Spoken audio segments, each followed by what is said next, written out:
श्रीमद् देवी भागवत पुराण। द्वितीय स्कंद। सत्यवती की उत्पत्ति। ऋषियों ने सूजी से पूछा, जब सत्यवती पिता के घर पर थी तो उनसे ब्याजी का जन्म कैसे हो गया? इस स्थिति में राजा शांतनु ने सत्यवती से विवाह कैसे कर लिया? इसका रहस्य हमें विस्तार पूर्वक बताने की कृपा करें।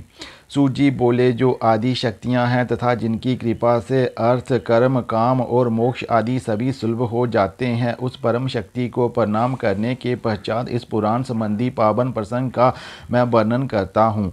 उपरीचर नामक एक धार्मिक एवं सत्य प्रतिज्ञ राजा थे। चेदी देश में उनकी राजधानी थी। उनके एक सुंदर पुत्री थी जिसका नाम गरिका था। उपरीचर के 5 पुत्र थे।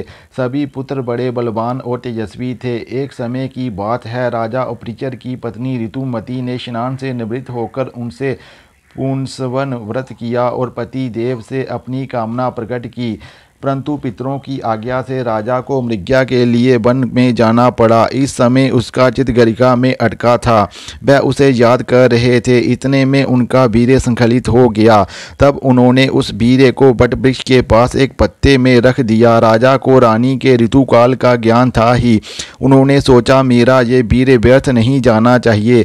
मेरा ये वीर्य अमोघ है, इसलिए इसे मैं अपनी पत्नी के पास भेज दूं। इस प्रकार विचार कर पहले तो उस वीर्य को उन्होंने अभिमंत्रित किया। इसके बाद वीर्य को वट वृक्ष के दोने में रख दिया। राजा ने उस दोने को एक बाज को देकर कहा, तुम इसे लेकर अभी मेरे घर चले जाओ। इसे घर पर ले जाकर मेरी भार्या गरिका को तुरंत दे देना। आज उसका ऋतुकाल है। बाज अपनी चोंच में दोने को लिए आकाश मार्ग से उड़ा जा रहा था। इतने में एक दूसरे बाज की दृष्टि दोना लिए बाज पर पड़ी। वह समझा ये मांस लेकर जा रहा है। ऐसा समझकर दूसरा बाज पहले बाज पर झपट पड़ा। इस छीना झपटी में दोना जमुना के जल में गिर पड़ा। उस समय अद्रिका नाम की एक अप्सरा जमुना में स्नान कर रही थी तथा एक ब्राह्मण देवता स्नान करके संध्या वंदन कर रहे थे। जल में डुबकी लगाकर खेलती हुई उस अप्सरा ने ब्राह्मण देवता का पैर पकड़ लिया। उस समय ब्राह्मण देवता प्रणाम कर रहे थे। क्रुद्ध होकर ब्राह्मण देवता ने स्वच्छंद अप्सरा को मछली बन जाने को शाप दे डाला। ब्राह्मण देवता के श्राप से वह सुंदर अप्सरा अद्रिका मछली के रूप में जल में पड़ी थी। उस समय बाज के पंजे से छूटकर वीर्य का दोना जल में गिरा, जिसे मछली रूप में परिणित दिव्य अप्सरा अद्रिका ने लपक लिया। कुछ समय बाद एक मछुआरा उस मछली को पकड़कर घर ले आया। जब वह मछली का पेट चीर रहा था तो उसके पेट में से 2 मनुष्याकार बच्चे बाहर आ गए। इनमें से एक बच्चा लड़का था और दूसरी लड़की। इस आश्चर्यजनक घटना को देखकर वह मछुआरा महान संदेह में डूब गया। उसने मछली के पेट से निकले दोनों बच्चे राजा को सौंप दिए। राजा को भी यह सुनकर बड़ा आश्चर्य हुआ। उस सुंदर बालक को राजा ने अपने पास रख लिया। उपरीचर नामक राजा के वीर्य से उत्पन्न यही बालक राजा मत्स्य नाम से विख्यात हुआ। उस समय राजा उपरीचर ने दूसरा बालक, जो एक कन्या थी, को दीवर को दे दी।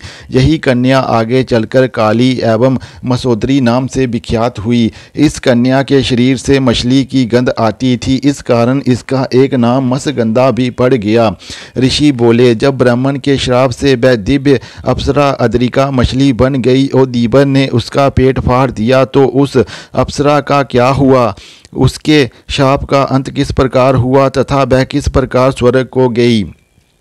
सूजी ने बताया, ब्राह्मण ने जब उसे शाप दे दिया तब उस अप्सरा को बड़ी चिंता सताने लगी। दीनहीन सी होकर वह विलाप करती हुई ब्राह्मण देवता से विनती करने लगी। ब्राह्मण देवता प्रकृति से बड़े दयालु थे। रोती हुई उस अप्सरा से उन्होंने कहा, हे कल्याणी, चिंता मत करो। मैंने क्रोध के आवेश में तुम्हें शाप दे दिया था। तुम मछली की योनि में चली जाओगी। फिर जब तुम्हारे उदर से 2 मानव बच्चे उत्पन्न होंगे तब तुम शाप से छूट जाओगी।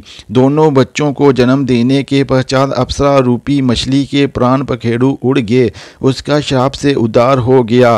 अब वह अप्सरा मछली के रूप को छोड़कर दिव्य रूप में सुंदर स्त्री बनकर स्वर्ग को चली